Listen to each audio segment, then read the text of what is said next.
எல்லாருக்கும் வணக்கம். இந்த வீடியோ நம்ம எதை பற்றி பார்க்க போகிறோம் அப்படின்னு பார்த்தோம்னா, எஸ்எஸ்சி எம்டிஎஸ் எக்ஸாம். இந்த எக்ஸாமுக்கான முக்கியமான கொஸ்டின்ஸ் தான் வந்து பார்க்க போகிறோம். இந்த எக்ஸாமை பொறுத்த வரைக்கும் ஜெனரல் அவேர்னஸில் ஒரு 25 கொஸ்டின்லையும், அதுமாரி ஒரு ஜென்ரல் இங்கிலீஷில் ஒரு 25 கொஸ்டின் வந்து கேட்பாங்க. டோட்டலாக ஒரு கொஸ்டினுக்கு 3 மார்க் அப்படின்னு ஒரு டோட்டலாக ஒரு 150 மார்க் வந்து இருக்கும். 150 மார்க் வந்து இருக்கும். இதை வச்சு தான் வந்து பார்த்தோன்னா கட் ஆஃப் வந்து டிசைட் பண்ணுவாங்க. ஓகேங்களா?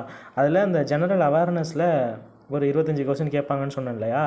அதில் ஒரு 10 கொஸ்டின் நான் எடுத்திருக்கேன். எல்லாமே ப்ரீவியஸ் இயர் கொஸ்டின் தான். எதுவுமே நானாக ரெடி பண்ணல. ஓகேங்களா? ஒரு ப்ரீவியஸ் இயர் கொஸ்டின் இங்கிலீஷில் இருக்கும். அதை வந்து நான் தமிழில் கன்வெர்ட் பண்ணி எடுத்திருக்கேன். அந்த ப்ரீவியஸ் இயர் கொஸ்டின் எடுத்து அதோடைய பேக்ரவுண்ட், அதாவது இப்போ சிந்து சமவெளி நாகரிகத்தை பற்றி ஏதோ ஒரு கொஸ்டின் கேட்டிருக்காங்க அப்படின்னா அது ஒரு கொஸ்டினை ஆன்சர் பண்ணிட்டு அதில் ஒரு 2 பாயிண்ட் 3 பாயிண்ட் நான் எக்ஸ்ட்ரா எடுத்து வச்சுருக்கேன். இது ரொம்பவே யூஸ்ஃபுல்லாக இருக்கும்னு நினைக்கிறேன். வெறுமனே கொஸ்டின் பார்க்குறது மட்டும் இல்லாமல் அதோடைய கொஞ்சம் அதோட சம்மந்தமாக 2-3 விஷயம் நம்ம தெரிஞ்சுக்கிட்டோம் அப்படின்னா கண்டிப்பாக யூஸ்ஃபுல்லாக இருக்கும். அதே கொஸ்டின் கண்டிப்பாக ரிப்பீட்டடாக கேட்க மாட்டாங்க. அது சம்மந்தமாக வேறு ஒரு விஷயம் தான் அடுத்தடுத்த வருஷத்தில் கேட்பாங்க. அப்படிங்கிறதுனால இந்த மாதிரி நான் ரெடி பண்ணியிருக்கேன். ஒரு வீடியோவுக்கு ஒரு 10 கொஸ்டின் நான் மேக்ஸிமம் என்னால் முடிஞ்சு ரெடி பண்ணிடுறேன். நீங்கள் எஸ்எஸ்சி எக்ஸாமுக்கு ப்ரிப்பேர் பண்ணிகிட்டு இருந்தீங்க அப்படின்னா மறக்காம நம்ம சேனலை சப்ஸ்கிரைப் பண்ணி வச்சுக்கோங்க. டெய்லி ஒரு 10 கொஸ்டின் என்னால் முடிஞ்சதை நான் அப்லோட் பண்ணுறேன். வெறுமனே கொஸ்டின் மட்டும் இருக்காது, அது சம்மந்தமாக என்ன 2-3 விஷயம் நீங்கள் தெரிஞ்சுக்கலாம். ஓகேங்களா? ஜென்ரல் அவேர்னஸ்க்கு மட்டும் நான் வந்து வீடியோ போடுவேன். சரி, ஓகே. இதில் ஃபஸ்ட்டு எல்லோரா கோயிலை கட்டிய ஆட்சியாளர் யார் அப்படின்னு கேட்டிருக்காங்க. சாளுக்கியரா, சுங்கரா, ராஷ்டிரகூடரா, பல்லவரா அப்படின்னா ராஷ்டிரகூடர்கள் தான் இந்த எல்லோரா கோயிலை வந்து கட்டியவங்க. ஓகேவா? எல்லோரா கோயிலை கட்டினது யார்? ராஷ்டிரகூடர்கள். இதை பற்றி பெருசாக நம்ம தெரிஞ்சுக்க வேண்டியதில்லை. அடுத்து இந்தியர்களுக்கான சிறந்த பட்டுப்பாதையை திறந்தவங்க யார் அப்படின்னு கேட்டிருக்காங்க. ஆப்ஷன்லாம் பார்த்துக்கோங்க. இதுக்கான ஆன்சர் வந்து கனிஷ்கர் தான் வந்து பார்த்தீங்கன்னா இந்தியர்களுக்கான சிறந்த பட்டுப்பாதையை வந்து திறந்திருக்காரு. ஓகேங்களா? இந்த பட்டுப்பாதை மையங்களுடான செழிப்பான வர்த்தகத்தை ஊக்குவிக்கிறதுக்காக வந்து பார்த்தீங்கன்னா கனிஷ்கர் வந்து முயன்றிருப்பார். அடுத்து ஹான் வம்சத்தின் போது கிமு 206 கிபி 220 தொடங்கிய அதன் வழியாக சென்ற லாபகரமான சீனப்பட்டு வர்த்தகத்திலிருந்து அதன் பெயரை பெற்றது. ஓகே. இந்த ஹான் வம்ச காலகட்டம், அதாவது கிமு 206 கிபி 220 இந்த காலகட்டத்தில் வர்த்தகத்துக்காக ஒரு பாதை யூஸ் பண்ணியிருப்பாங்க. அந்த பாதையில் வந்து பார்த்தோன்னா பிரபலமாக இந்த சீனப்பட்டை வந்து விற்பனை பண்ணியிருப்பாங்க வர்த்தகத்துக்காக. அதை ஒரு இடத்துலேருந்து ஒரு இடத்துக்கு ட்ரான்ஸ்ஃபர் பண்ணியிருப்பாங்க. அதில் பெரும்பாலும் அந்த சீனப்பட்டை வந்து ட்ரான்ஸ்ஃபர்னால அதோடைய பேர் வந்து அதனால அந்த சீனப்பட்டுனால பட்டுப்பாதை அப்படின்னு அழைக்கப்பட்டதாக சொல்லப்படுது. அதை வந்து அதை வர்த்தகத்தை ஊக்குவிக்கிறதுக்காண்டி நம்ம கனிஷ்கர் அவர்கள் வந்து முயன்றிருப்பார். அதான் கேட்டிருக்காங்க. இந்தியர்களுக்கான சிறந்த பட்டுப்பாதையை திறந்தவர் யார் அப்படின்னு கேட்குறாங்க. இது வந்து பார்த்தீங்கன்னா கனிஷ்கர் அப்படிங்கிறது தான் இதுக்கான ஆன்சர். ஓகேங்களா? இது ஹான் வம்சம் காலகட்டத்தில் போது தொடங்கியிருக்காங்க சீனாவில். சரி, ஓகே. அடுத்து மகாபலிபுரத்தை நிறுவியவங்க யார் அப்படின்னு கேட்டிருக்காங்க. இது எல்லாருமே ஈஸியாகவே அடிச்சிடலாம். பல்லவர்கள் தான் வந்து பார்த்தீங்கன்னா மகாபலிபுரத்தை வந்து நிறுவியிருப்பாங்க. அதாவது மாமல்லபுரம் என்பதோடைய பேர் தான் மருவி காலப்போக்கில் மகாபலிபுரம் அப்படின்னு அழைக்கிறாங்களாம். இது வந்து காஞ்சிபுரத்தில் இருக்கக்கூடிய ஒரு பிளேஸ். ஓகேங்களா? இது நமக்கு தெரியும். இது வந்து 7ஆம் நூற்றாண்டுலேருந்து 9ஆம் நூற்றாண்டுக்கு இடைப்பட்ட காலகட்டத்தில் பல்வேறு வரலாற்று நினைவு சின்னங்களை கொண்டிருக்கிறது தான் இந்த மகாபலிபுரம் அப்படிங்கிறது. மேலும் யுனெஸ்கோ இருக்கலையா, இது வந்து உலக பாரம்பரிய தலமாக வந்து இதை அறிவிச்சிருக்கோம். யுனெஸ்கோ வந்து உலக பாரம்பரிய தலமாக வந்து இந்த மகாபலிபுரத்தை வந்து அறிவிச்சிருக்கோம். எந்த வருஷம் அப்படின்னு கேட்கலாம். இதுக்கான இயர் வந்து 1984. ஓகேவா? 1984 இது கேட்கலாம். அடுத்து இந்தியாவில் கண்டுபிடிக்கப்பட்ட முதல் நகரம் எது? ஹரப்பாவா மொஹஞ்சதாரோவா அப்படின்னா ஹரப்பா தான் கண்டுபிடிச்சிருப்பாங்க. எந்த இயர் அப்படின்னு பார்த்தோம்னா 1921. யார் கண்டுபிடிச்சிருப்பா அப்படின்னா தயாராம் சாஹானி அவர்கள் வந்து கண்டுபிடிச்சிருப்பாங்க. ஹரப்பா என்பது இந்திய துணைக்கண்டத்தின் மிக பழமையான நாகரிகமாக இருந்ததாக கருதப்படுகிறது. ஓகேங்களா?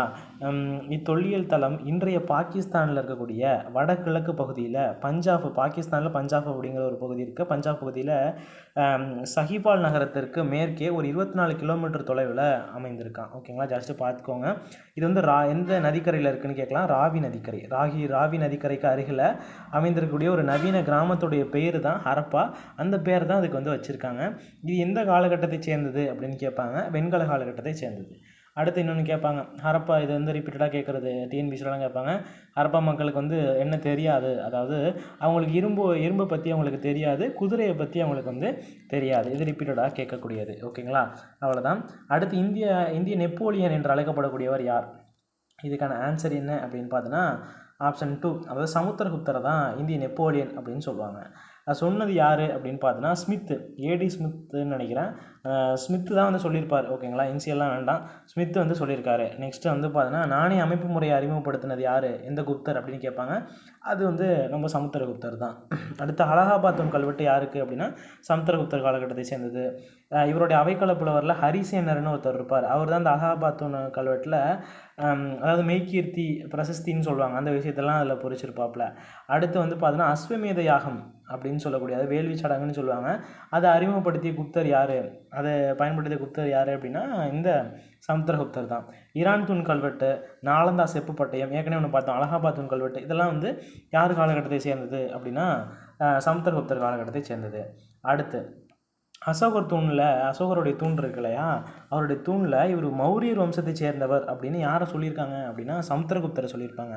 அசோகர் தூண் இருக்குது, அதில் மௌரியர் வம்சத்தை சேர்ந்தவர் அப்படின்னு எந்த குப்தரை சொல்லியிருக்காங்க, எந்த குப்த அரசரை சொல்லியிருக்காங்க அப்படின்னா இந்த சமுத்திரகுப்தர் தான் சொல்லியிருப்பாங்க. இவர் வந்து வட இந்தியாவில் ஒரு 9 அரசுகளை வந்து கைப்பற்றியிருப்பார். இதெல்லாம் 9 அரசுகள் கையப்பட்டிருப்பார். தென்னிந்தியாவில் 12 அரசுகளை வந்து என்ன செஞ்சுருப்பாருன்னா கப்பங்கட்டை செஞ்சுருப்பார். கைப்பற்றிருக்கலாம் மாட்டார், 12 அரசுகள் கப்பங்கட்டை செஞ்சுருப்பார். வட இந்தியாவில் 9 அரசுகளை கைப்பற்றிருப்பாப்புல. அடுத்து இவர் வந்து வைணவத்தை வந்து பின்பற்றிருப்பார். வசுபந்து அப்படின்னு ஒரு பௌத்த அறிஞரை வந்து ஆதரிச்சிருப்பார். வைணவத்தை வந்து பின்பற்றிருப்பார். வசுபந்து அப்படின்னு ஒரு பௌத்த அறிஞரை வந்து ஆதரிச்சிருப்பார். கவிராஜா அப்படின்னு ஒரு பட்டம் பெற்றிருப்பார். கவிராஜா அப்படின்னு ஒரு பட்டம் பெற்றவர் யார் அப்படின்னா அது சமுத்திரகுப்தர் தான். நாணயத்தில் வீணை வாசிப்பது போன்ற சின்னம் வந்து பொறிக்கப்பட்டிருக்கும். எந்த குப்தர் வந்து பார்த்தீங்கன்னா நாணயத்தில் வீணை வாசிப்பது போன்ற சின்னம் வந்து பொறிச்சிருப்பாங்க அப்படின்னா சமுத்திரகுப்தருக்கு தான். அடுத்து இவர் விஷ்ணு பக்தர். ஆமாம், அவர் வைணவத்தை பின்பற்றுறாரு அப்படிங்கும் பொழுது வைணவமான விஷ்ணு பக்தராக வந்து இருந்திருப்பார். அதேமாதிரி அதே பேரில் வரும் விஷ்ணு கோபன், அதாவது பல்லவ நாட்டு அரசரான விஷ்ணு கோபன் அப்படின்ற ஒரு கோபனை அவரை வந்து தோற்கடிச்சிருப்பார். விஷ்ணு பக்தராகவும் இருந்திருப்பார். யார், சமுத்திரகுப்தரை பொறுத்த வரைக்கும். அடுத்து இலங்கை அரசர் மேகவர்மன் அப்படின்றவர் வந்து பார்த்தீங்கன்னா பரிசை வந்து அனுப்பி கயா அப்படின்னு ஒரு பிளேஸ் இருக்கும் நம்ம இந்தியாவில், அங்கே வந்து பார்த்தீங்கன்னா பௌத்த மடம் வந்து கட்டுறதுக்கு அனுமதி கூறியிருக்காரு. ஓகேங்களா, சமுத்திரகுப்தர் காலகட்டத்தில் வெளிநாட்டிலேருந்து யார் வந்திருப்பாங்க அப்படின்னா இலங்கையிலேருந்து மேகவர்மன் அப்படின்ற ஒருத்தர் வந்திருக்காரு. கயாங்கிற பிளேஸில் பௌத்த மடம் கட்டுறதுக்கு அனுமதி வாங்கியிருப்பார். அடுத்து சத்தியமேவ ஜெயதே அப்படின்ற இந்த வார்த்தை எங்கேருந்து எடுக்கப்பட்டது அப்படின்னு கேட்டிருக்காங்க. இதுக்கான ஆன்சர் ஆப்ஷன் 1 உபநிடதங்கள் அப்படிங்கிறது தான் இதுக்கான ஆன்சர். ஓகேவா, கரெக்டாக சொல்ல போனோம்னா முண்டக உபநிடதங்கள் அப்படின்னு சொல்லுவாங்க. இந்த சின்னம் வட இந்திய மாநிலத்தில் உத்தரப்பிரதேசத்தில் வாரணாசி அருகே இருக்கக்கூடிய சாரநாத் தூணில் கிமு 250 அமைக்கப்பட்ட அசோகர் தூணில் வந்து இந்த சத்தியமேவ ஜெயதே அப்படின்ற இந்த விஷயம் வந்து அசோகர் தூணில் வந்து இருக்கும். அது வந்து எங்கேருந்து எடுத்திருக்காங்க அப்படின்னா முண்டக உபநிடதங்கள்லேருந்து எடுத்திருக்காங்க. அடுத்து ஹர்ஷாசரித இதை வந்து எழுதுனது யார் அப்படின்னா பானப்பட்டர் அப்படின்றவரை எழுதியிருப்பார். இவர் யார் அப்படின்னு பார்த்தோம்னா இவர் ஹர்ஷவர்தனர் அவருடைய அரசவை கவிஞராக வந்து இருந்திருப்பார். ஹர்ஷசரிதம் என்பது சமஸ்கிருதத்தில் எழுதப்படக்கூடிய ஒரு வரலாற்று நூல் அப்படின்னு சொல்லப்படுது. இது 7ஆம் நூற்றாண்டில் பானப்பட்டர் என்பவரால் எழுதப்பட்டிருக்கு. ஹர்ஷவர்தனர் என்னும் வட இந்திய மன்னருடைய வாழ்க்கை மற்றும் சாதனைகளில் இந்த நூல் வந்து சொல்லுது. எந்த நூல் அப்படின்னா ஹர்ஷாசரிதா. இதை வந்து பானப்பட்டர் அப்படின்றவர் எழுதியிருக்காரு. ஓகே, அடுத்து புத்த மதத்தினருக்காக புகழ்பெற்ற விக்ரமசீலா பல்கலைக்கழகத்தை நிறுவிய ஆட்சியாளர் யார் அப்படின்னா தர்மபாலர். விக்ரமசீலா பல்கலைக்கழகம் அப்படின்றத கேள்விப்பட்டிருப்போம். இது நிறுவனங்க யார் அப்படின்னா தர்மபாலர் அப்படின்றவர் தான் நிறுவியிருக்காரு. ஓகேங்களா, இது வந்து இதை பற்றி பெருசாக ஒன்றும் இல்லை. அதாவது 783 820 இந்த காலகட்டத்தில் இவர் நிறுவியிருக்காரு. அடுத்து இந்தியாவுக்கான கடல் வழியை கண்டுபிடிச்சது யார், இது நல்லாவே எல்லாருக்குமே தெரியும், வாஸ்கோடகாமா அப்படிங்கிறது தான் இதுக்கான ஆன்சர்.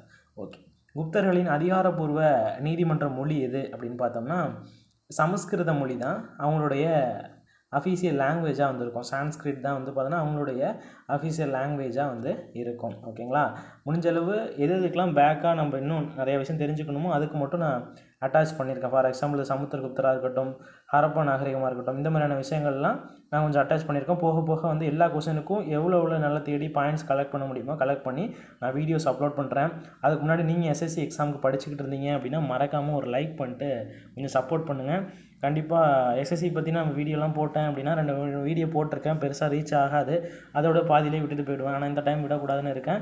கண்டிப்பாக நீங்கள் லைக் பண்ணி எந்தளவுக்கு கமெண்ட் பண்ணுறீங்களோ உங்கள் சப்போர்ட்டை பொறுத்து தான் இருக்குது எந்தளவுக்கு நான் வீடியோ கொண்டு போகிறேன் அப்படிங்கிறது.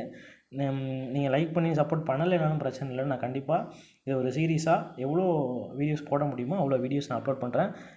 சப்ஸ்கிரைப் பண்ணாதவங்க சப்ஸ்கிரைப் பண்ணி கண்டிப்பாக சப்போர்ட் பண்ணுங்கள். ஓகேங்களா.